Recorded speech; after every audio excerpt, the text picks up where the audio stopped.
Well, at All right, least now folks. we can confirm that from here on out, it appears to be recording. So Yeah, that that's a plus. that's a plus. We got that going for us. Do you All want me to right. just quickly summarize? I feel like I can summarize the first 17 minutes if you don't mind, just for folks. Listen, by all means, go for Okay, it, and then we'll jump back into where we left off, the questions that we should be asking before you actually purchase the CRM.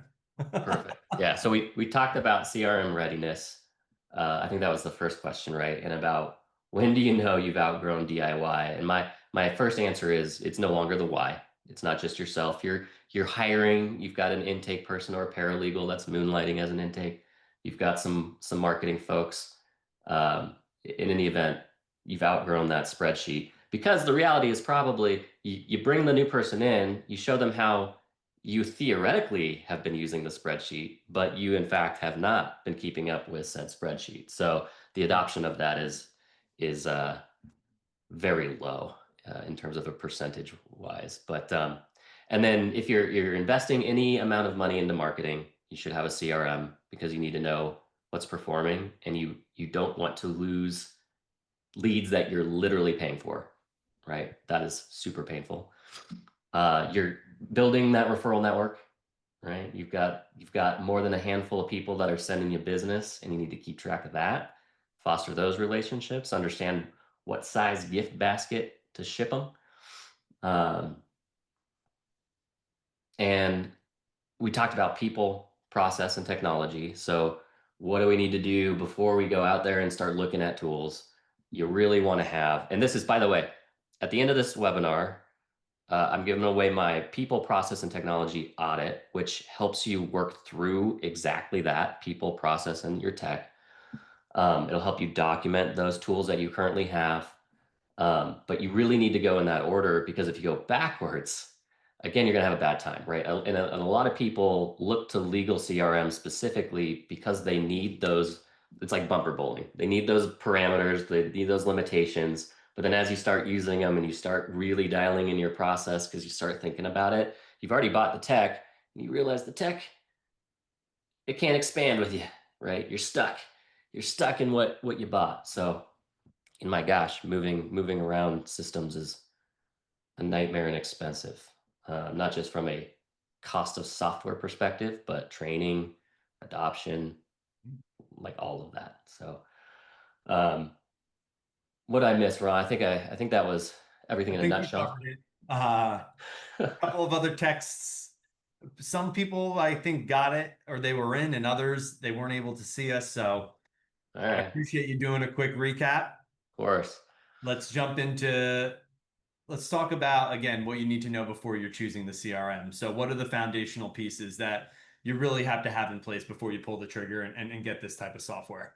Yeah, get that org chart in place, guys. Like accountability chart, org chart, whatever you want to call it. And it's going to be wrong, okay? But what you need that for, one, like in the weeds of the CRM, you need to know what level of permissions and access to dial in. You don't want to like, please stop giving everyone super admin access. And please stop sending those logins through email, please.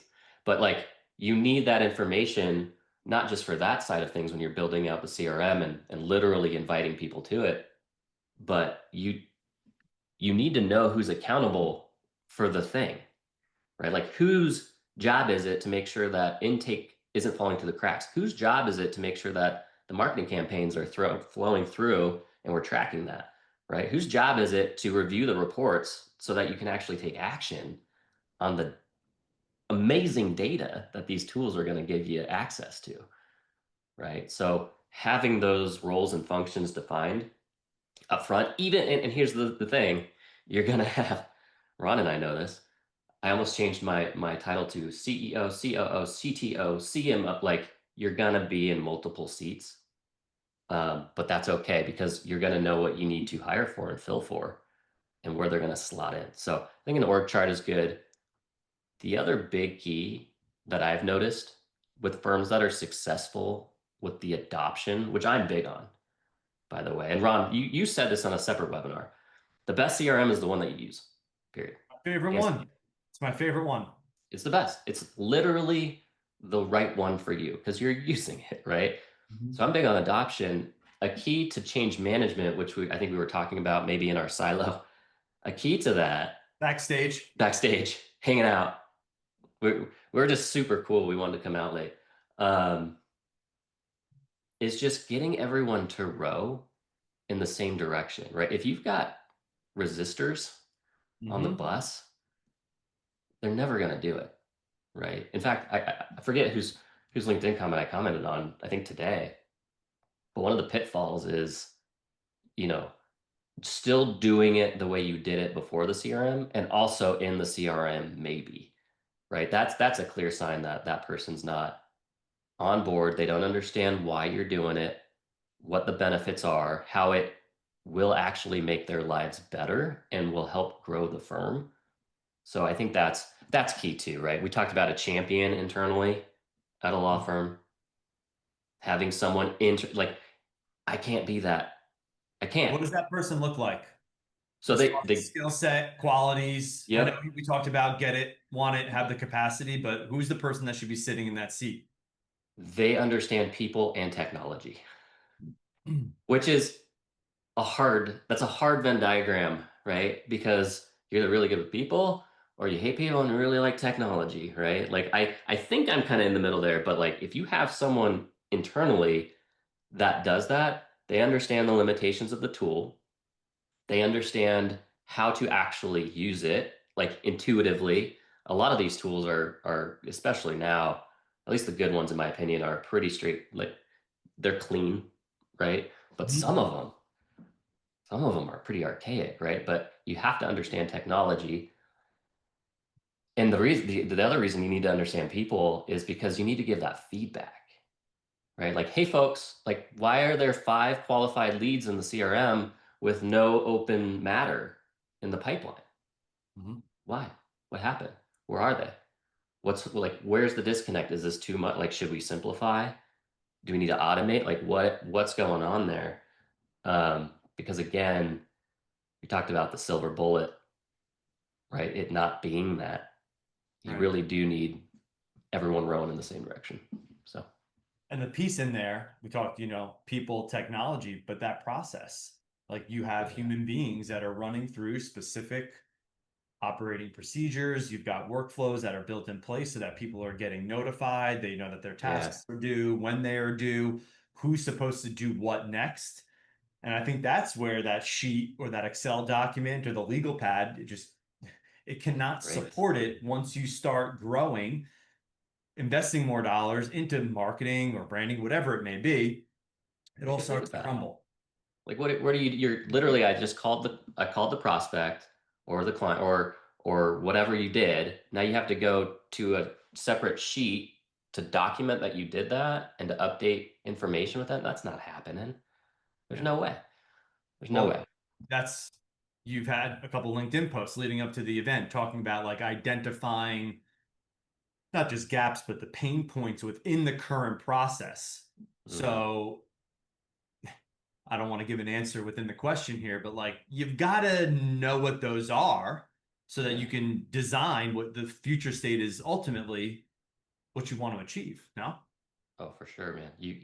So don't do anything unless you're trying to solve for a clear problem, right? Don't fix what's not broken. If it's working, then it's working, right?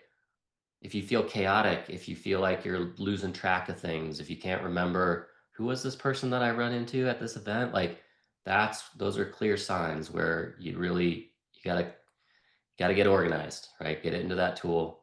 Um, but yeah, the figuring out who and how, right? The people in the process will absolutely identify gaps. And you can be like, well, how can this tool help me? Right? Mhm. And further down that line, again, deliberately in this order, when you just write out what tools you're using, what is your current tech stack? Now you can go and like this one has to talk to this one, or we got to figure out how that can be combined or something, right? Like you start understanding how this stuff should flow, the Mhm. stuff being the technology, right? So that when you go to deploy, you're like, I know I'm going to need the call rail integration. I know I'm going to need the Office 365 or Google Workplace integration. I know I've got, you know, I need a dedupe tool because some of my folks are going to be manually doing it. I've got a third-party answering service that's not going to be able to have direct access to the CRM, so I need to be able to match records, right? So you can start understanding how this giant puzzle is going to fit together. Otherwise, you're just going to have a bunch of pieces, man, just everywhere. I think that process also helps you identify situations where you might inadvertently be stacking tech on top of tech Oh on yeah, top of tech. I mean, we've worked yeah. within accounts. I've also worked within firms where you've got three different SMS texting platforms, right? Mm-hmm. One came within, maybe they had a CRM in place and then they bought another one because they thought they needed it for reviews. And then they had a third because it came with another piece of technology. Or understanding, okay, let's run through the marketing expense report, like run that QuickBooks transaction report to see what you're paying for, your systems reports. We've also worked in accounts where they had competing call tracking software, Oh right? So yeah. you're running Oh multiple scripts on your website, right? yeah. And then obviously with I mean, we can keep going on with different types of tools, but when you outline that and get an understanding of what these tools are supposed to be doing, I mean, you can also save a lot. Yeah, you can cut down on the tech, right? Like your Dr. Frankenstein, you've created a monster. My gosh, right? Like that is very real. Very, very real. And that audit and just working through and thinking about this process absolutely will surface redundancies. And in tech, you want a level of redundancy, but you don't want a redundancy that creates more work for a human being, Sure, right? sure. So absolutely So you're imperative. talking there about process and basically like the CRM shouldn't be defining the process. It can be improved through the technology and different features and benefits, but talk about like what that means, why the CRM shouldn't be the I don't want to call it a source of truth, but it shouldn't be the leading or determining factor to define your process for your people. I think the big thing is adoption. Again, I'm big on that, Ron. Like if if you're looking for the tool to tell you what you should do when you've already been doing it, and the tool doesn't do it how you've already been doing it or how you think it should be done, you know what you're going to do? So you're going to put that on a shelf and just let that hit your credit card every month or every year, whatever subscription you signed up for. So like again, you're just starting off on the wrong foot. And I'll tell you this, I have demoed, I don't know, too much technology. Like not I've demoed it, but I've also been on the receiving end of the demo. And I will tell you every single CRM in that demo, you're like, this is it. It's so good, right? Like this is amazing. Got great sales reps and Yeah. sales engineers, and they can show you, and I know that we're going to get there, but they're showing you what that looks like post implementation, what that future or Yeah. desired state could look like, They didn't show you all the dirty work that went into it. and the time and the Yeah. training and all of it, the mentoring, getting the SOPs in order, all that. And they know the shortcomings to not tip you off to, right? Like I think that's the other thing that happens is you buy it, you're super jazzed, you're excited, it's a new thing, new toy, right? Like it's gonna be great. You got everyone on board, and then you go to actually deploy it, and you're like, oh, it actually doesn't do that, or it can't do that, right? And I think I want to mention this too, bit of a tangent, but I think it's actually good to kind of struggle in that chaos for a little while, right? Because I think that teaches you again, it highlights those areas of opportunity where that technology or that process supported by the tech can actually help you out, right? And again, solve for that issue, right? It's Whether that's dropping highlight leads. highlight whether it's resource limitations, Hmm. capacity, bandwidth issues, prioritizing which of those integrations are going to matter most, right? Right, I mean, right, that's right.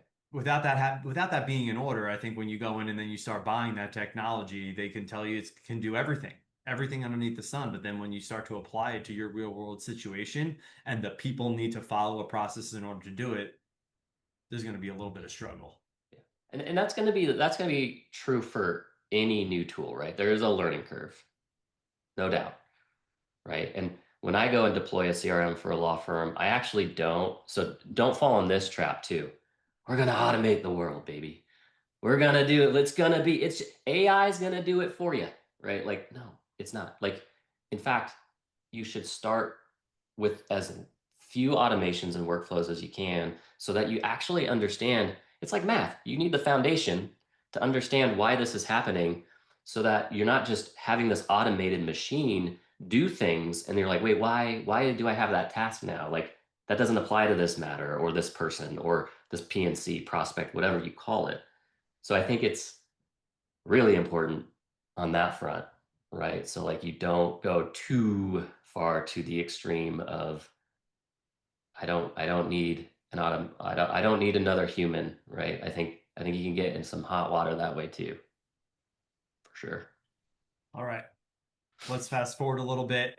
We've identified that there is a need, discussed, hopefully we got through most of the questions that we should be keeping top of mind when you are evaluating these tools, identifying the pain points, ensuring that you've got your tech stack like listed out so that you can prioritize your integrations, understanding how the people are going to work through that process and allow the tech to improve the productivity and efficiency and not the reverse. So now we'll fast forward. You've done that. Mm-hmm.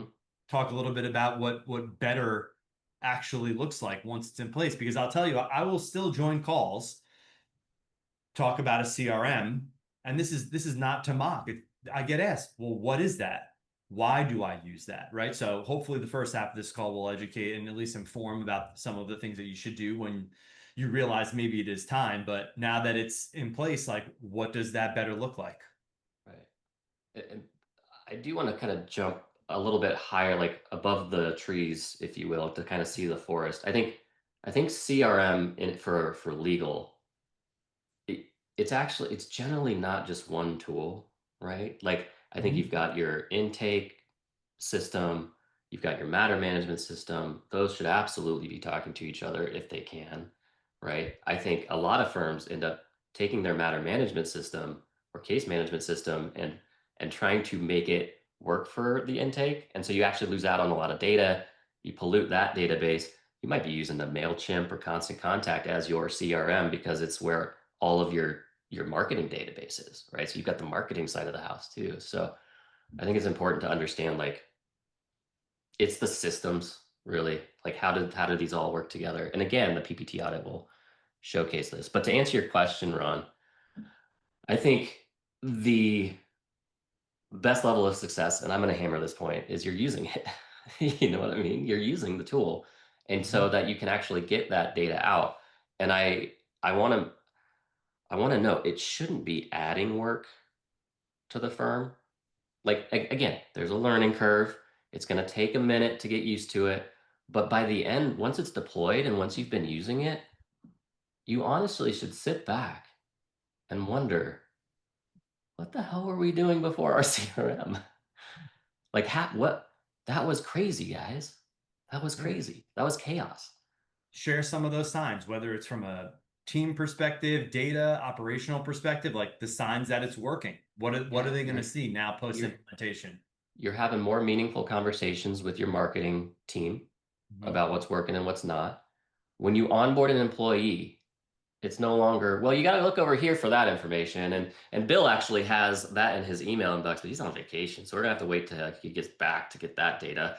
So like when you bring someone on board, like you can be like, here's our tool, or here's our select tools, here's how we use them, here's how it flows, right? They're gonna be able to pick that up real quick, right? So that onboarding investment has just plummeted because they're not, and maybe they stick around because it's again chaos. Ah, get me out of here. This doesn't. They got no systems in place. This is crazy, and I don't. It's above my pay grade. I'm out.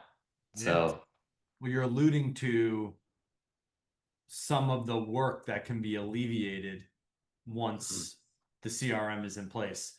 I'm sure you've got a ton of examples that you've seen from prior, current to future state. Can you throw some of those out there?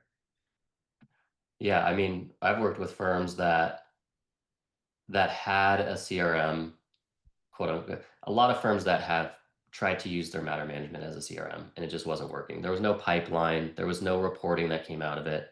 In Mhm. fact, a lot of legal specific CRMs, you end up exporting the data out to then put it in a Google Sheet or Excel to then report on. So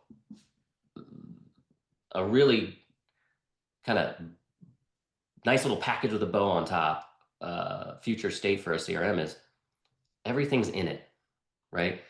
Even if you can backfill the data from your matter management in terms of like what's the actual case value, put that into your primary CRM, your intake management, then you can report on that so that you've got all of it in one place. So you're actually looking at what's working, what's not. You can identify, like I've seen firms, here's a good story. I worked with a firm who they were getting a ton of leads. They were a volume firm. Okay, so they Mhm. actually needed to find specific through discovery, specific matters that they wanted to take on. And what they were finding is like they were spending a lot of money on marketing, a lot. Like they had a healthy budget and they just weren't getting anything out of it. And so we put a CRM in place and it became very obvious very quickly through the reports that leads were just getting stuck in the discovery phase. Like people, the firm would just send out the PDF questionnaire, say, "Hey, Ron, can you please fill this out and get back to us? That'd be great. Thanks. You're a busy guy. You go off, you got family, you do other things, right? Like you're not thinking about that all the time. No follow up, no nothing." So it was so obvious just the drop off from those stages in that pipeline of, okay, we can fix that, right? We can Yeah. be far more proactive. It got to the point where they actually hired a full time person to go out, knock on the door, fill out the paperwork with them. And they were just, their matters were just through the roof. And again, that was a product of, and that's an extreme case, but that's a product of putting the people, process, and technology in place so that you can actually get insights into your firm so you can figure out what you need to adjust. Listen, I run into that very frequently. I've worked with firms where this reporting infrastructure, the lack of business intelligence, right? Yeah. All of it wasn't in place. And there are some firms that want to market and be very aggressive and spend, they are willing to spend what it is going to take in order to produce results in any given metro or area, right? Yeah. I have to then, in our position, say we really need to pump the brakes. If I'm acting as if I'm spending my own money, I'm not, Hmm. especially in the personal injury arena, I'm not going to be spending 40, 50, 60, 100 grand plus per month on ads when I'm not exactly sure that I can track this back, tie it to hopefully specific campaigns, have the system in place where I can understand the conversions, create the Yeah. feedback loop so that Google can now send me more lookalikes of the qualified and wanted and signed up cases that we're generating from that spend. And using that data from the reports to understand like where's the next place that I'm going to push my chips into the middle of this table, because if you don't have that, you are flying blind. You could be significantly overpaying. Your acquisition costs could be just through the roof. You might not even be profitable, right? Infinity And there have into been, beyond. say Yeah. that again. Infinity and beyond, Yeah, right? Like, seriously. So yeah, like there changing. are I've had situations where we have had to, like, the firm wants to move fast. They Hmm. want to go. And believe me, as acting as a fractional CMO in those accounts, like that's music to my ears because they're willing to test, they're willing to experiment, they're willing to throw their weight around in order to produce the results that they want to get. But it Yeah, you would got it. be just short-sighted to go and launch that type of campaign without having the proper tools in place. So I don't know how you handle those situations, but I find I have to push back. Yeah, and I talk to a lot of marketing people, and like that's their complaint. Like, I don't know. I don't know. Right? Like Yeah, that's why I started. Like I didn't know. Everything I could see was great. It was peachy. it's all the reports go up Yeah. and to the right from the agency.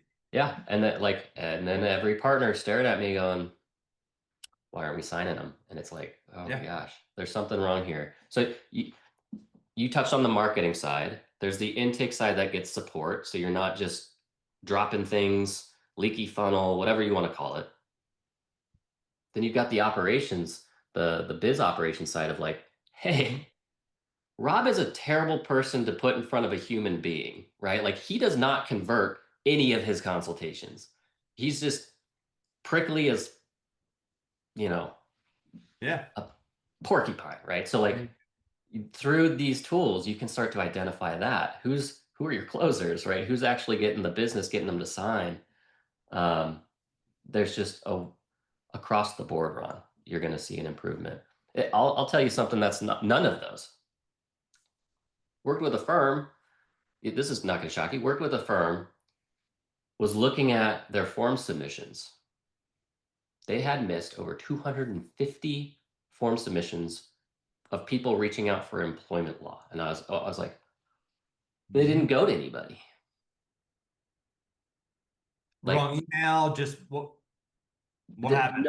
no notification to anyone at the firm. It was a form that didn't get sent to anyone. So they were all in the database of the Hmm. form, but they weren't getting put into the right spot in the tool to notify the right people to do the right things at the right time, right? So like, and that they were paying for those leads, right? Paid search.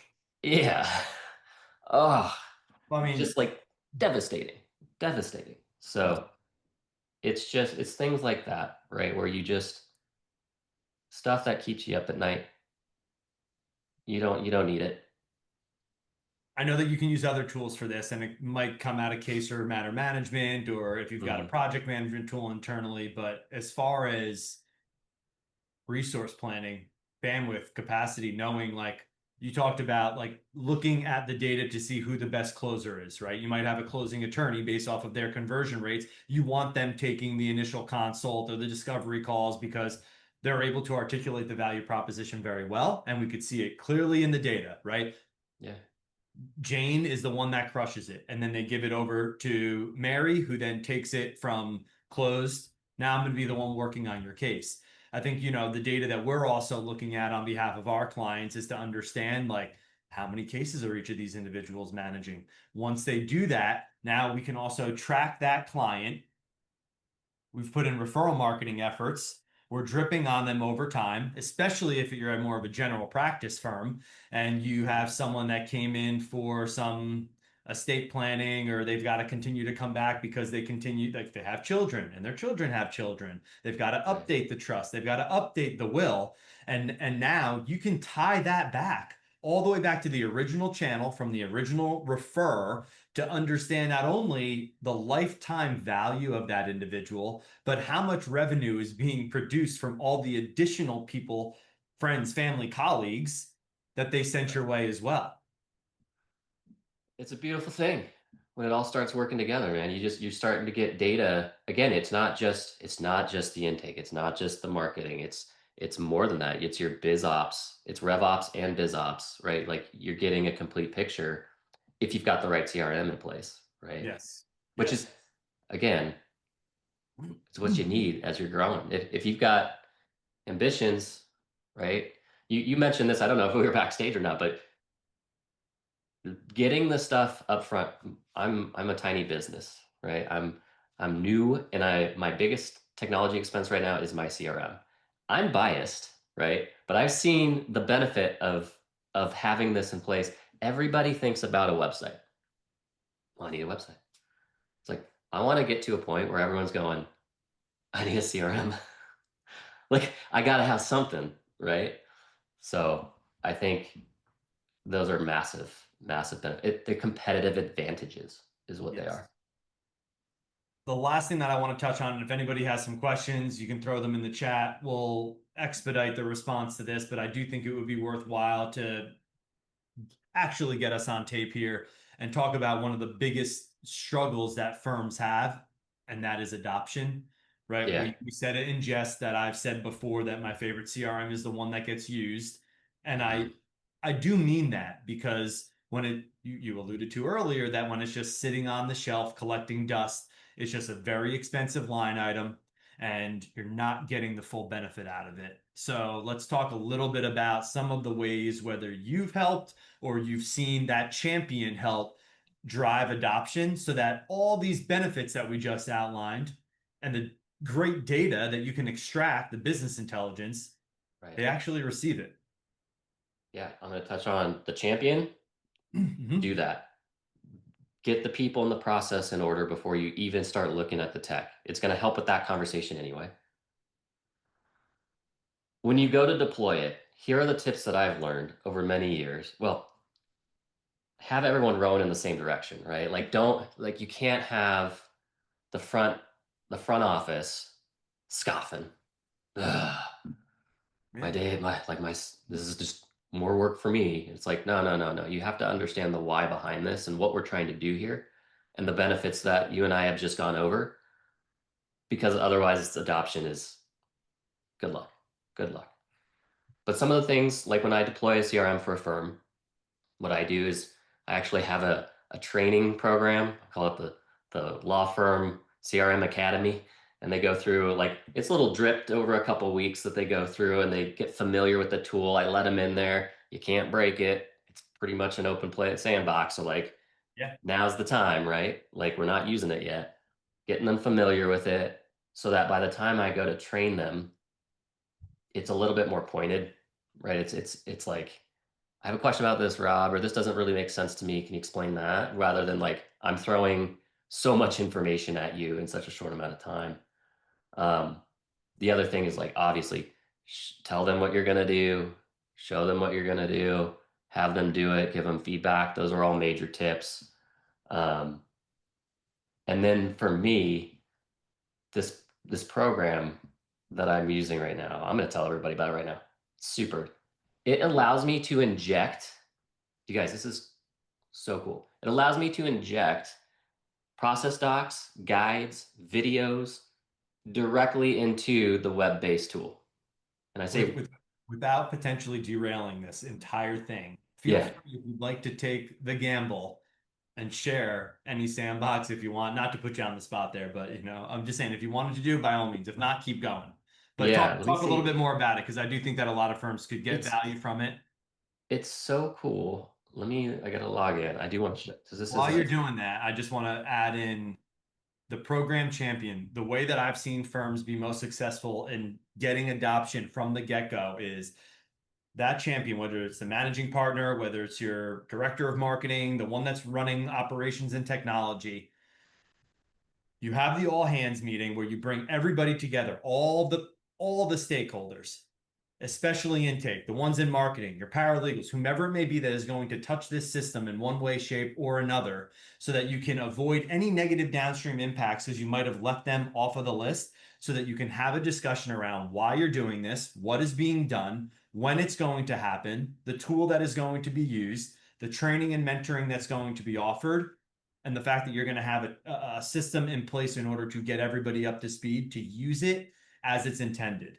And then once that launches, you have a cadence in place in order to check in, offer support, offer additional guidance. Because one of the things that a lot of these firms are going to forget is the tech is constantly changing, right? There's yeah, new features, new benefits. AI modules are getting thrown on every single platform known to man, right? So for you to get as much as you can out of that system or tool, you don't just train them the month or two after you've deployed the CRM, right? You have to because it's offer different. that type of, right. Yeah. How are you going to know how to keep using it and getting the benefit from it? Anyway, go ahead. Well, I have it hooked up to some client sandboxes, which I just cannot share. Sure. But Fair. if you reach out to me, I am happy to geek out over this and like show you, like it literally has definitions in the CRM that you click on, it opens a window. There's my face on video and a bunch of information about the object, contact, deal, whatever.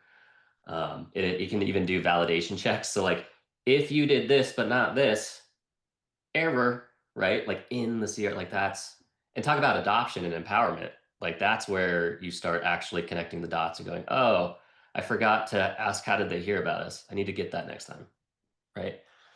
Because otherwise that report's useless and empty. So Do they Yeah, have anything in place that will stop people, like, how everyone has to do, HR training modules and they just put it on mute or they click to the end and keep going and skip the slides? Is there anything in place that would prevent a potential user from just clicking X and ignoring what has to be done? Or are you building in things, putting pieces into place that wouldn't allow them to move forward without doing what they're supposed to do to follow process? I can't prevent at this point, but the error won't go away unless you do it. So you can't fake that, All right? right. But I will say the training, the HR training, like I've got little quizzes in my academy. So like and they're tricky, right? So like you had to have watched the 45-second video to Sure. actually know the answers. But I think those are foundationally just so important. Um, again, to adopting the tool because not I don't think there's a tool that will flex to the point where like it will mirror your vernacular, your definitions perfectly, right? Like there are certainly some that can do some of that, and there's some most of them can't do any of that, right? So like having that those definitions in the language, just speaking the same language is what I'm trying to say. Like you need that so that you know like what is a lead, what is a prospect, what is a PNC, is it a client? I bet most firms call all of those first three PNCs and they don't have any delineation between them. Mhm. So you're missing out on info, really good intel. Anyway, hit me up. Like I said, I'm all in on this adoption thing because I have spent too many hours of my life building the most beautiful portals, writing the most beautiful process docs, only to have all of it ignored, which isn't cool for anybody. Doesn't do anybody any good. Does not. Does not. I appreciate you. I appreciate your time. I know that you've done this for a long time, so thank you for sharing everything that you've shared today. Thanks for having Maybe, me. maybe we'll somehow be able to extract that first 15 minutes and I'll bolt it on in video post-production so that the whole entire session can be shared. If anybody does want to speak with Rob, if the technology here works, there should be a one question survey once we leave the webinar or the session or event in order to let him know. He's also got in the chat, he has a free people process technology resource that he's willing to share. Thank you, everybody that stuck with us here. There's been a fluctuation of 10 to 15 more that went in and out because we didn't know what the hell was going on initially. So we appreciate your patience. But again, outside of our control, we'll get it better next time. But listen, I think it's a great point to end on. Like, tech doesn't always work as it's intended, and it sometimes breaks, and you just got to keep going with it. So Just keep we rolling with just, the punches, and then next time you know where to duck, when to duck, and how to get it going the right way. So that's it. all good. That's it. Well, thank you, everyone. We'll be back next month. We appreciate it and enjoy. And I think, Rob, I can actually meet you backstage again. Yeah, let's go hang out there. All right. Maybe the All first right. time. Thanks, Later, everybody. everyone. Bye.